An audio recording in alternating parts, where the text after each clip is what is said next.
Thank you so much, Marilyn, and thank you all for being here. Look at this crowd. I'm so honored to actually be a part of this and to become more well-informed voters along with you guys tonight. So, shall we begin? All right, just so you guys know, be really cognizant of speaking into the microphone. If you're too quiet, I'll be sure to let you know. And if you're standing in the back, it's great exercise, but we have those cameras, so please take a seat if you can.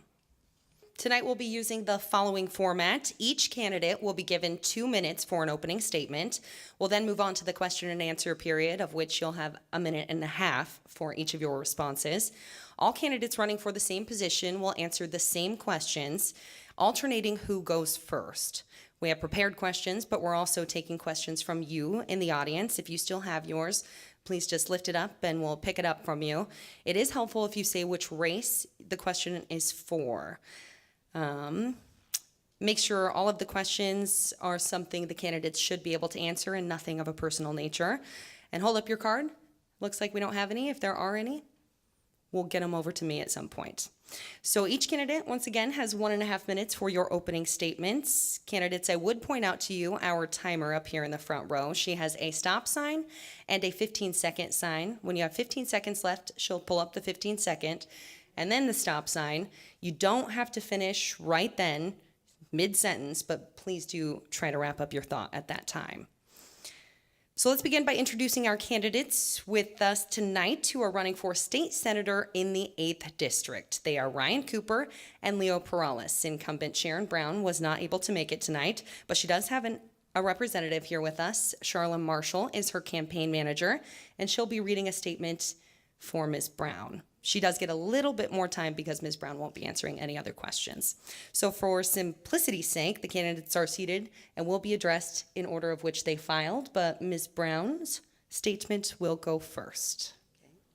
Thank you, Charla. Senator Brown apologizes that she couldn't be here this evening.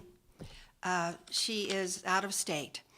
I am honored to have served as your state senator since 2013, and I'm eager to go back to Olympia in 2019 so that I can apply my skills and experience to the best interest of our Eastern Washington district. I want you to know that I take this job very seriously.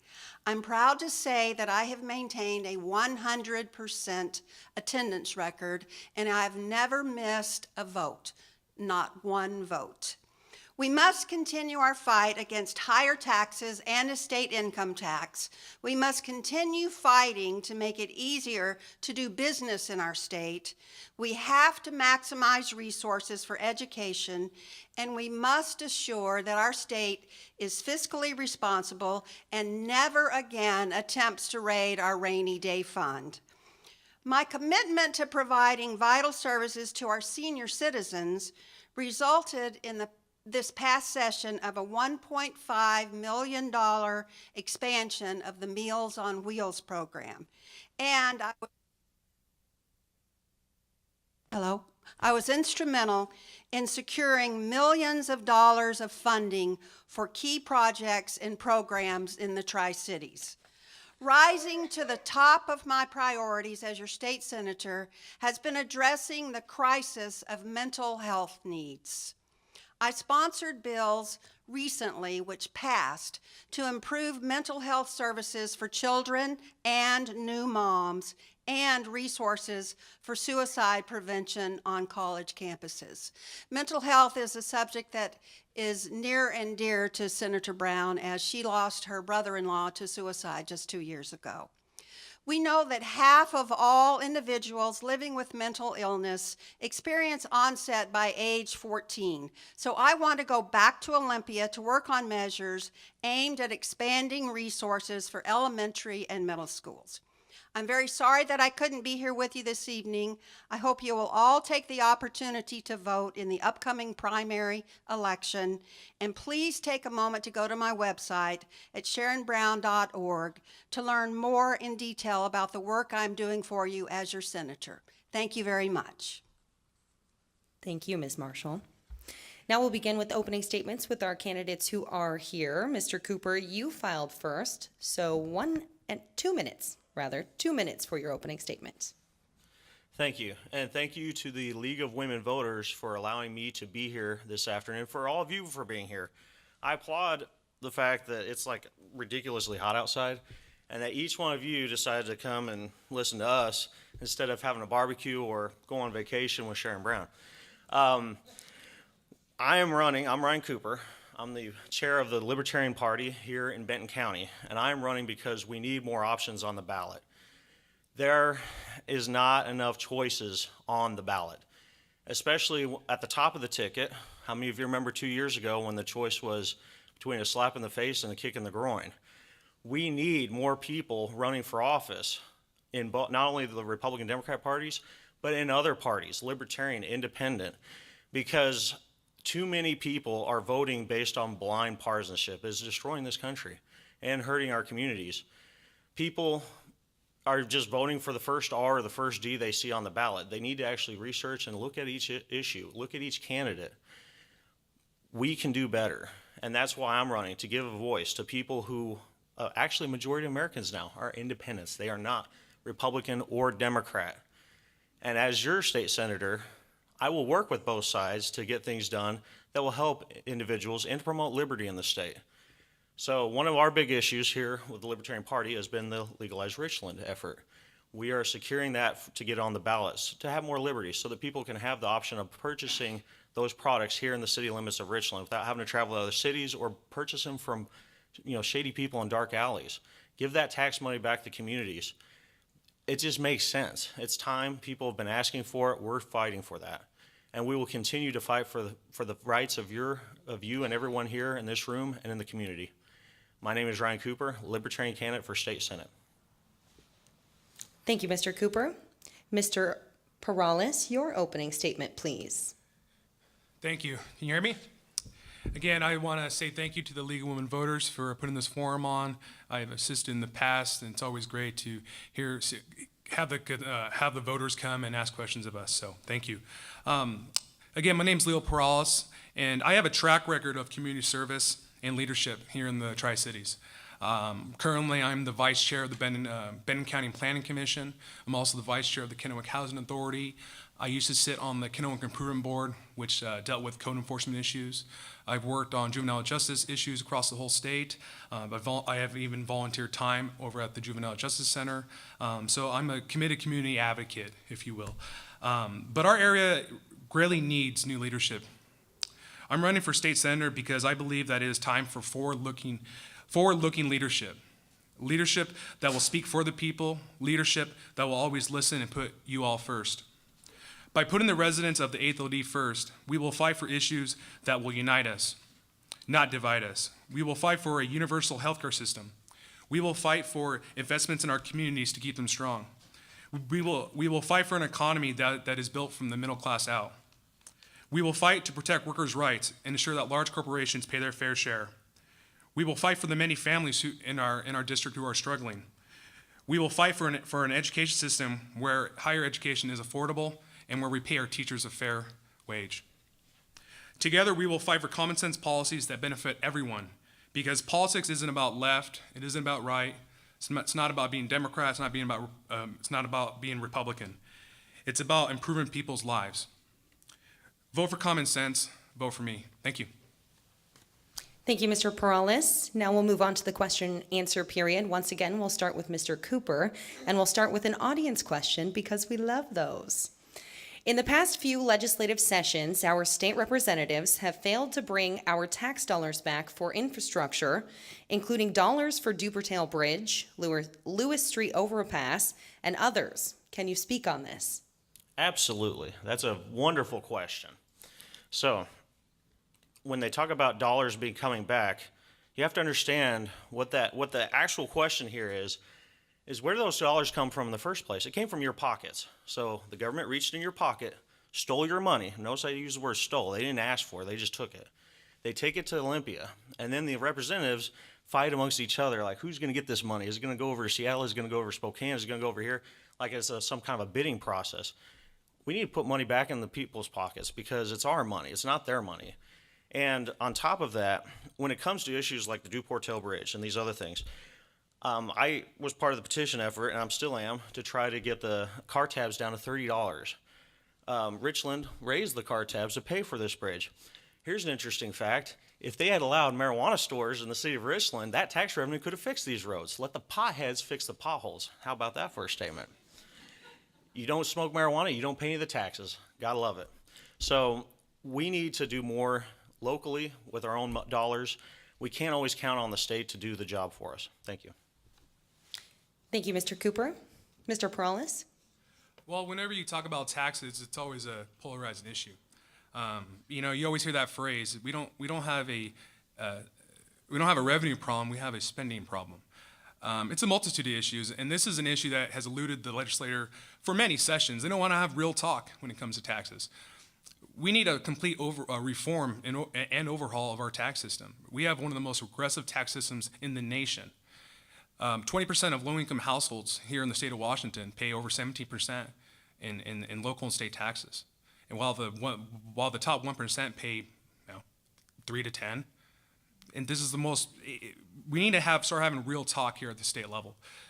Reform, we need to look at perhaps even having a capital gains tax. We need to start evaluating and seeing if some of the tax exemptions that major corporations here in the state need to go away. We also need to look into reforming the B&O tax, and we may need to lower that and also perhaps even implement a corporate tax. Again, we need to start looking also at evaluating programs that may need to be cut. So it's a balance of both, but we need to start having a real conversation, or we're never going to see our education system be fully funded, because all they did currently was just kick the can down the road. One thing that I would like to see is a state infrastructure bank that could be a revolving fund for cities to take out low interest loans. Another thing that I would like to see in Champion,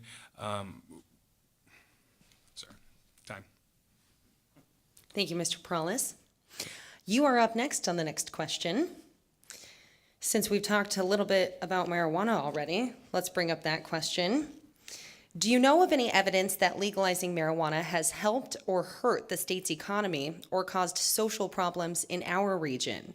If so, is there legislation you would support to address these issues? This is an issue that I know very well, being on the Benton County Planning Commission.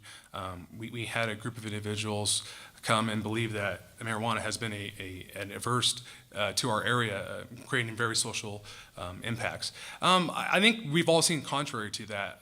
Again, I respect the voters back in 2012 when they voted for Initiative 502. The state comes out with a report every single year, discussing the amount of excise taxes and the amount of revenue that's generated from marijuana. Currently, monthly, we see about $26 million in excise taxes. One of the things with that I see an issue is that the cities and counties that allow marijuana in them don't get a lot of that. I would like to see that changed. But we've seen usage taper off. We've seen DUIs from that are marijuana related go down. So I think we became a model about legalizing it, regulating it, and really dealing with the social impacts. And that's one thing that I believe law enforcement has done a great job of. You can ask anybody. A lot of marijuana related arrests or incidences have gone down in the last couple of years. So I have not seen any social impacts. I think this is just an issue to create a mere distraction to believe that it's not working. But guess what? It is working in our state. Thank you, Mr. Perales. Mr. Cooper. And thank you, Leo. I agree with a lot of what he just said, so I'm not going to repeat. But I do want to take a different take on this issue. Recently, Benton County put a moratorium on production facilities, on growers in the county area, and give new police powers to regulate the smell of marijuana. Now, keep in mind, they didn't regulate hog farms or any other type of agriculture that produces way more in smell and in damage. Just marijuana. And the reason for this is very simple. Very small-minded people on the county commission, none smaller than Sean Small, by the way, know that they're up for re-election, and they have to look big in order to win in a primary race, in a general election fight. So, of course, it's easy to demonize, the person using marijuana because you, the county commissioner, feels that they're not going to vote for me anyway. So we need to stop this politics of using issues like this to just get back at people. You know, if people want, libertarians believe in letting you do what you want as long as you're not harming anybody else. It's nobody else's damn business if you're using marijuana. We need less regulation of the industry. Unfortunately, Washington has too many regulations when it comes to these issues. If I'm elected, I will work with the bill that was sponsored by Kerry Condada, who unfortunately is not going to be up there anymore, to work with both sides to make it so that counties and cities can't put unnecessary moratoriums on marijuana and marijuana businesses. Thank you. All right, Mr. Cooper, you're up again. Washington has been good at promoting STEM education, but there is still a shortage of slots in engineering and other technical fields in our current higher education system. It's also predicted that our state is going to need many more people with such training in the years ahead. So what can the legislature do to help remedy that situation? Very good question. As my family is heavily involved in education. Both of my parents were teachers. I've got an uncle that's one of the oldest teachers in the state of Utah. I've got education runs through my blood. I almost became a teacher myself. The reason why I didn't was literally on the first day, teacher gives you a stack of compliance forms that said, "Welcome to the bureaucracy." And I said, "I'm out of here. I do not want to deal with that." That scared me away. People want to teach. People have it in their passion, but they don't want to deal with all the regulation, all the rules. And on top of that, teachers don't make a whole lot of money. I know that for a fact. They don't. And the reason is supply and demand. So if you want more of something, you pay them more. And if you want more STEM teachers, you pay them more. That's one way to solve the problem. Also, more competition. You know, competition brings out the best in things. If there was no competition in the phone industry, we'd still be having rotary phones. We need competition in education. It worked in every other industry. It can work in education because it's about education. It's about teachers' pay. I want to see teachers make tons of money, $100,000 more.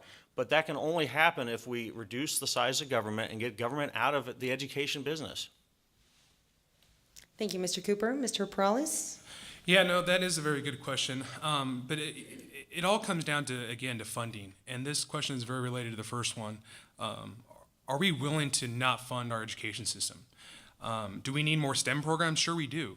But also at the end of the day, I don't think STEM, I don't think higher education is for everybody. I think we need to start investing and seeing more trades.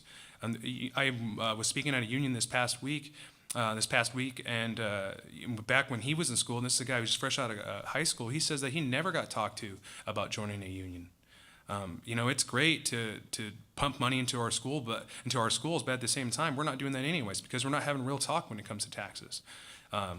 One of the biggest hindrances to fully funding STEM programs is the initiative 747, from a few years ago, that is limiting the cap on our property taxes. We need to start looking at the waiver fund in our schools before we start talking about, you know, pumping more money into STEM education. We don't have any more money. The legislator added $8 billion, but that's not enough.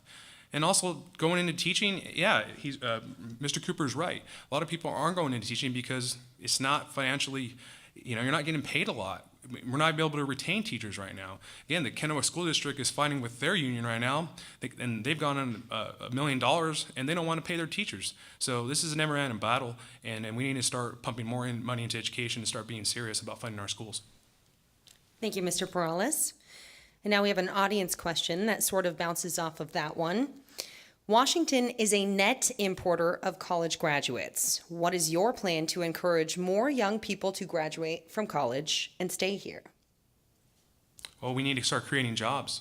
But again, I'm a firm believer that college isn't for everybody. I don't think we should be pressuring kids to go to college and come out with $50,000 plus in debt. I mean, I graduated from college back in 2012, and I'm still paying loans, and I'll be paying loans till I'm probably 50 plus. I don't think we should be forcing kids to go to college just because we feel like it's just like a rite of passage. It's not realistic. We need to start creating more jobs. We've been losing manufacturing jobs for years. Again, I don't think it's enticing to tell people to go to college when they know they're going to be saddled with a lot of debt, and a lot of debt that their kids are going to be paying. They're not going. I mean, there's a lot of kids who go to college and graduate can't afford to even live out on their own. There's a lot of issues. Again, I don't agree with trying to get more kids to go to school until we start fixing the funding issues that we have currently in our K through 12 system. Thank you, Mr. Perales. Mr. Cooper. So the question was about how do we keep college students to come into the state? Am I correct? Would you like me to read it for you again? I think I got the gist Okay. of it. So, being originally from Missouri, Missouri is one of the states that actually loses college students. And there's a reason for that. There has to be jobs. People have to make wages. I moved my way west, and I moved here in 2015 because of work. The jobs pay better here. I mean, that's usually a good reason to move here. But there's other reasons too. I like the fact that Washington has a very tolerant climate as opposed to Utah. People are less judgmental. I like the fact that the climate here is a lot better. There's a lot of things, and Seahawks are a great football team. But the people in the Tri-Cities are awesome people. There should be more businesses here. But one thing that is not going to get us more businesses is putting a head tax on businesses. If you punish businesses enough, they will leave. And as someone who runs a business, I know about the taxes and the burdens that small businesses face. We don't need to give them more burdens. We need less burdens. If you want more of something, you don't tax it, you don't regulate, you don't punish it. Because people can leave. I mean, Oregon's just down the road. Idaho's not too far that way. Thank you, Mr. Cooper. You're up first again. This is another audience question. Thank you all for these. The last amnesty was more than 30 years ago. Would you support any path of legalization for hardworking, undocumented people and DACA students? Very good question. I'm glad this issue came up because it is something that Washington has a big role in. We get a lot of folks coming here to work in the fields. And as someone who did move here, I didn't have to fill out any paperwork. I didn't have to go and register to move from one state to the other. So what's the difference between that and somebody coming from another country here to do work, especially work that a lot of people aren't willing to do? When it comes to immigration, there is this very simple solution. Canada already has done this. It's called a bond system. People come in, employers pay a bond, and then when the season's over, people go home, and if they don't, then it's up to the employer. They have a bond on them, just like we do in our legal system. It was very simple. Unfortunately, it's so simple it won't happen because there's extremists on both sides of the issues that want to demonize people, that want to use it for political gain. We need immigrants if we're going to build this economy, build this country. We need to welcome people in and not try to kick people out. If it was such a good idea, why is it not working in Japan? Japan has the hardest immigration policies in the world. Their economy has been tanking for over a decade. Free trade and free movement of people is what makes America a great place. If you do the opposite, you will hurt the economy. Thank you, Mr. Cooper. Mr. Perales. Could you repeat the question? Yes, I can. The last amnesty was more than 30 years ago. Would you support any path of legalization for hardworking, undocumented people and DACA students? Well, this is an issue that, as a state senator, we really wouldn't be talking about really, passing any legislation to correct. But I'll go ahead and answer it. This issue is not foreign to me. I think anyone who follows the Tri-State Herald knows I'm an open advocate for undocumented individuals or DACA students. I have people in my family who are undocumented, so this issue is near and dear to my heart, and I work very hard to see improvements. I've talked to Dan Newhouse. But if you want to get to the local issues, DACA, documented workers, they have a place in our district. You can talk to any farmer out there. I mean, without undocumented immigrants, without improvements to our H2A system, our $4 billion agricultural industry around this whole state would just crumble. You can go take a drive. Those people out there working in the fields they're not too light complected the last time I checked. Those are my brothers, my sisters, my grandparents that started working out there and wanted, a better life for individuals like myself. Would I be willing to support? Yeah, I would, because I don't think it's right to be separating people from their family. People have seen the things on TV. I mean, that's real life, and I think we tend to get removed from that because some sound bites from some Republicans and by our president. So yeah, I would support that. Thank you, Mr. Perales. You are up first on the last question. What priority do state parks have in your budget priorities? This is a question I really didn't think about that. That's a good one. I'll try and answer it as best as I could. And I'm a frequent person who attends our parks. I feel like we're not putting enough in. Currently, right now, I'm watching how the issue with the Columbia Park is being handled, because I feel that you have a group of individuals who want to privatize the Columbia Park, and maybe that's a window or door opening to start privatizing all our other parks, which I think would restrict our ability to frequent those parks. I grew up going to Columbia Park a lot, and the last thing I would see, I like growth. Don't get me wrong, I like growth, but I don't want to go down and look at Columbia Park and see condos. I don't want to see, I guess, a more expansive golf course, places that I can't frequent with how much I get paid per year. But this is definitely something that, if elected, I would definitely look into. And if my constituents feel like this is a really big issue, that we know that access to parks and that they're not being improved upon, definitely something that I would partake to. Thank you, Mr. Perales. Mr. Cooper. I'm going to go in a kind of a different direction on this issue and speak more generally about public lands. Anybody that's looked at a map of the Western United States knows that the federal government owns, in some cases, upwards of 90% of, like, the state of Nevada, about half of the state of Washington, large portions of Utah, Colorado, Idaho, etc. These lands are not well managed at all. The federal government is, of course, trillions of dollars in debt, and yet holds all this assets. That would be better managed by the state and by individuals, frankly. We see these forest fires that go on. Who do you think is going to put them out? Do you think the federal government's doing that? It's done mostly on the state level. We need to have more control over what is in our state and not be told that we can't do things because some guy in Washington, D.C. says we can't have access to it or can't use certain land. It doesn't belong to us. Everything in the state boundaries should belong to the state of Washington. That's something that I would definitely fight for, even though that is a federal issue. When it comes to state parks, you can have public parks and still have privatized services. You don't have to have government employees picking up the trash. This is something I'm very passionate about when it comes to city governments, especially. With humongous pension problems of facing places like California, it makes no sense to pay people prevailing wages to do things like pruning trees, okay? We can do that smarter and much more effective use of tax dollars. Thank you. Thank you, Mr. Cooper, and it is now time for closing statements. Once again, you have 1.5 minutes. Yes. So again, thanks for everyone for being here tonight on a hot day and for listening to me, because unfortunately libertarians don't get a huge audience to talk to often. We get shunned when it comes to candidates running for office. The media likes to pretend that we don't exist sometimes. We are a growing movement, though. We are the future. People are tired of the two-party system. They're tired of Republicans and Democrats constantly fighting over some of the silliest stuff. We can do better. It's time to, if you want better, you have to start doing better. The definition of insanity is doing the same thing over and over again and getting the same results. Vote libertarian, vote independent. Stop being beholden to the two-party system. If that's the main message you get out of tonight, I hope that's the message you get. And of course, vote for me too. I'm Ryan Cooper. I'm libertarian. You might just be a libertarian. If you want to know more about the Libertarian Party, come see me afterwards. We are having an event August 7th. It's a barbecue. It's going to be a lot of fun. You're all invited. I think my time is up. Maybe not. Taxation is theft. Thank you.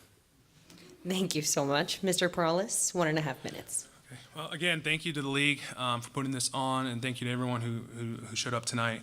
Again, I'm running because I want to start. I want to put the 8th LD first. That's why I decided to run. I know I'm young, but please don't write me off. I've been a committed public servant for quite some time, and win or lose, I will definitely try and run again. But I think one thing everyone should take away tonight is that Sharon Brown is not here, and I know Sharon, good heart. But I think it sends a level of disrespect to everyone in this room and other people who are watching when you can't come and address the voters. There's a lot of people in here who are probably, whatever I had to say today and Ryan had to say today, it's in one ear out the other, and are going to vote for Sharon. I think you guys should rethink that vote. Again, together, I think we're going to fight for some good. We're going to fight for some good things.